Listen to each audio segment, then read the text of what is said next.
नमस्कार दोस्तों, एक बार फिर स्वागत करता हूं आप सबका आपके अपने यूट्यूब चैनल पे। आशा करता हूं कि आप सब बहुत अच्छे होंगे। दोस्तों, चैनल पे अगर नए हो तो सब्सक्राइब करना मत भूलें, लाइक करें, शेयर करें। दोस्तों, एक बड़ी खबर निकल कर सामने आ रही है। साल में 2 बार होंगी बोर्ड परीक्षाएं, अगले सत्र से नया पैटर्न। तो दोस्तों, अभी तक जो है बोर्ड परीक्षाएं साल भर में एक बार ही होती थी, लेकिन अब नई राष्ट्रीय शिक्षा नीति के तहत सरकार ने नया फैसला लिया है। इसके तहत साल में 2 बार बोर्ड परीक्षाएं होंगी। तो दोस्तों, आइए न्यूज़ रिव्यू कर लेते हैं। कमजोर विषय को नए सिरे से तैयार करने का मौका।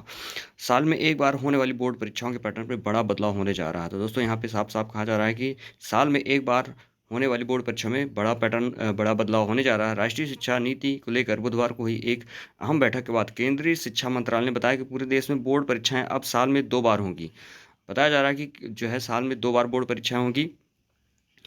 केंद्रीय शिक्षा मंत्री धर्मेंद्र प्रधान के मुताबिक नई राष्ट्रीय शिक्षा नीति 2020 के तहत बोर्ड परीक्षाओं का नया ढांचा तैयार हो गया है और 2024 के शिक्षा सत्र में किताबें भी इसी के अनुरूप तैयार होंगी। 2 बार बोर्ड परीक्षा कराने का मुख्य उद्देश्य साल में एक बार होने वाली हाई प्रेशर को बढ़ाना है, ताकि बच्चों का फोकस विषयों पर बना रहे। माना जा रहा है कि जल्द राज्यों के बोर्ड बोर्ड इस संबंध में निर्देश जारी कर सकते हैं। फिलहाल नई शिक्षा नीति में दो बार बोर्ड परीक्षाएं कराने की सिफारिश जोड़कर केंद्र को भेज दी गई है। अंतिम फैसला होना बाकी है। तमिलनाडु केरल की सरकार ने पहले ही नई राष्ट्रीय शिक्षा नीति को लागू करने से मना कर दिया है। कर्नाटक भी इसी दिशा में आगे बढ़ रहा है।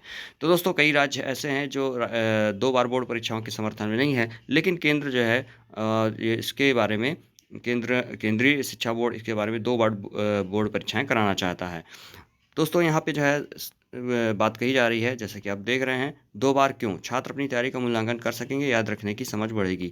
तो जो है तर्क यहाँ पे दिया जा रहा है कि 2 बार बोर्ड परीक्षाओं को लेकर कुछ भी तर्क दिए गए हैं। इसके मुताबिक इससे बच्चों को अपनी तैयारियों का मूल्यांकन खुद कर सकेंगे। उन्हें एक ही सब्जेक्ट या उससे जुड़े तथ्यों को साल भर याद रखने की जरूरत नहीं पड़ेगी। इसलिए किताबें भी तैयार कराई जा रही हैं। इससे महीनों तक कोचिंग लेने याद रखने के बजाय समझ और योग्यता का मूल्यांकन करने की दक्षता बढ़ेगी। विषयों की गहरी समझ और उसका व्यवहारिक कौशल सशक्त होगा। छात्र तब तक उस विषय की परीक्षा दे सकेंगे जिसमें अपने सर्वश्रेष्ठ नहीं दे पा रहे हैं। नए पैटर्न में उन्हें तैयारी के ज़्यादा मौके मिलेंगे। 11वीं 12वीं के बच्चों को पढ़नी होगी 2 भाषाएं। दोस्तों, यहाँ पे जो है बोला जा रहा है कि 11वीं 12वीं के बच्चों को 2 भाषाएं पढ़नी होगी। जैसा कि यहाँ पे आप देख रहे हैं, एक के बजाय 2 भाषाओं में पढ़ना सीखेंगे बच्चे। नए पाठ्यक्रम ढांचे में बताया गया है कि कक्षा 11वीं 12वीं के बच्चों को 2 भाषाओं में पढ़ना होगा। इसमें एक भाषा भारतीय होगी और यह दृष्टिकोण न केवल भाषाई विविधता पर जोर देगा, बल्कि राष्ट्र की समृद्ध सांस्कृतिक विरासत को भी फैलाएगा। कक्षा 3 से 12वीं तक नए का पाठ्यक्रम पर फोकस होगा। प्रधान ने बताया कि नई शिक्षा नीति का करिकुलम केंद्र को सौंप दिया गया है।